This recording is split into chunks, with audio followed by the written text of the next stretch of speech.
Hi guys. Welcome back to RT Share Tea, where respiratory therapists live out loud. With me, your host, Linda Fry, the asthma lady. Yes. All right guys, so welcome to everybody. Welcome to anybody new. I just want to say thank you to Gabrielle Davis, who was my guest co-host last week on RT Share Tea, and who is also an RTpreneur. I hope you guys enjoyed that. She does so much as a respiratory therapist and has branched out in different areas in the healthcare field. All right, so check that out. I'm going to, if I remember, put the description in below. All right guys, so yes, so this week we are talking about September Asthma Peak and what that is. All right guys, so but before we go into that, for those of you that want to be certified asthma educators or just looking for credits to add to if you're renewing, we have a seminar coming up on November 4th. Let me see. Let me get the specifics now. Okay, so QHC Seminars is having a webinar on innovation in asthma and COPD care 2022. So this comes with 8 AARC approved CEUs for the price of $89.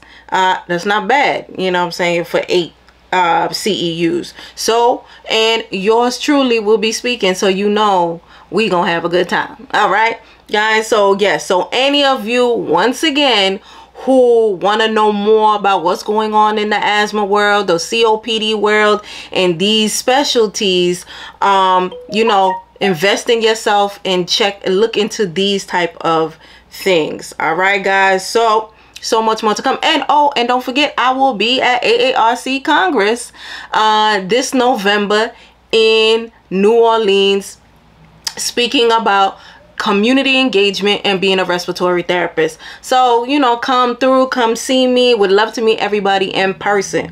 All right guys, so yes, your girl is booked and busy. It's a good thing. Look, my phone going off right now. I'm just busy, y'all. Anyway, boom. What am I talking about again? Okay, yes, September Asthma Peak. All right, so for those of us that work in the hospital, that do asthma education and run these type of chronic disease programs, we see fluctuations at different points of the year.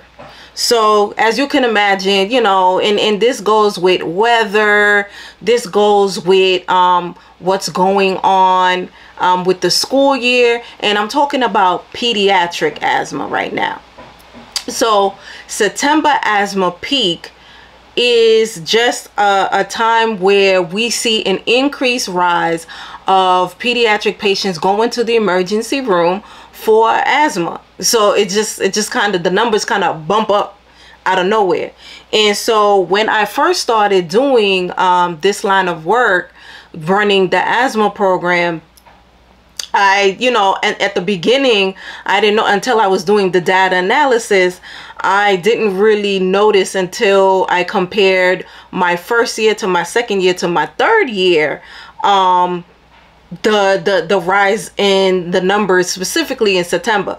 So September Asthma Peak is actually a period of time that is named that specifically through, you know, the American Asthma and Allergy Foundation of America, the American Lung Association, and all the other big asthma advocacy programs.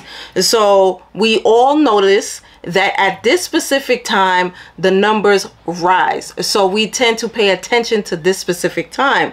And so the time is mid-September to mid-October. And if you're asking why, so it makes sense that this happens around this time because what happens in September? A lot of the times most of the children are back in school, right? So across the country, whether you're in the South or in the North or whatever, by September, the kids are usually back in school. So what does that mean?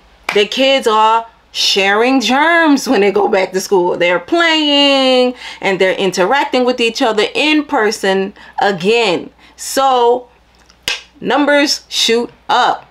We also have, I live in an urban area, and in North Brooklyn, we very urban. We have school buses. All the school buses are out and about, right? Just with all the traffic. The traffic that we love oh so much, right? So that's another reason why this happens.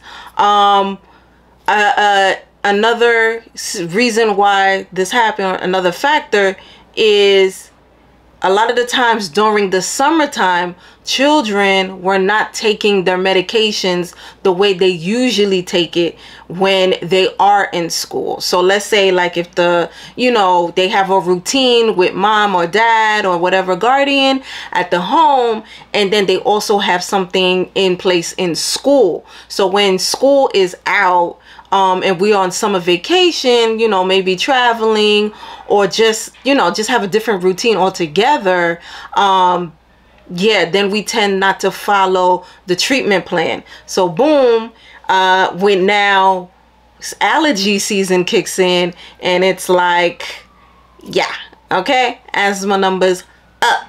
All right.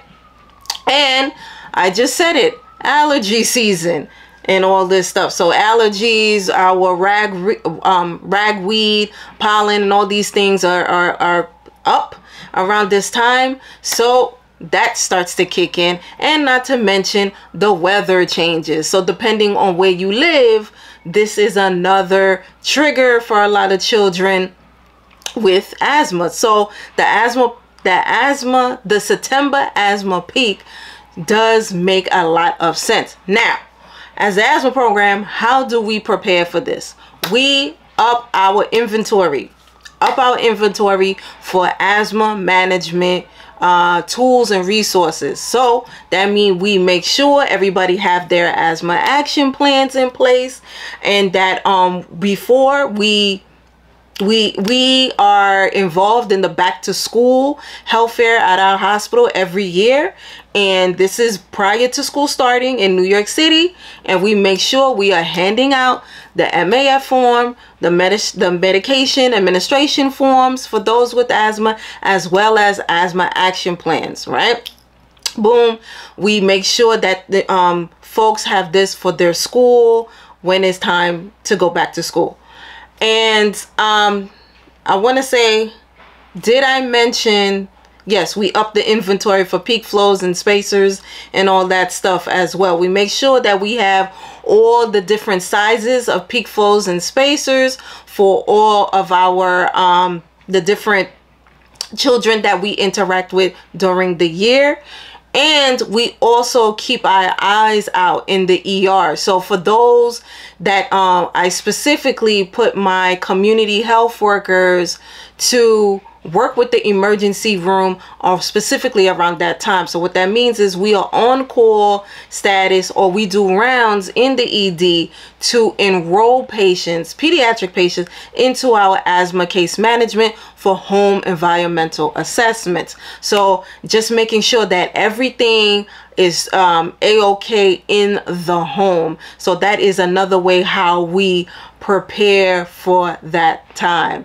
All right, guys. So anyway, just sharing that news, just in case anybody saw where they're talking about the September Asthma Peak, and you wondered, well, why specifically does this happen in September? So I hope you learned something new from me here today, and just remember to continue to grow with us. We are here every Wednesday on Google Podcasts, and we on YouTube every Thursday. Please remember to like, share, and subscribe to the content. There is so much more to come. All right, guys, thank you so much once again. Remember to invest in yourself and to only compete with yesterday's version of you. All right, guys, bye.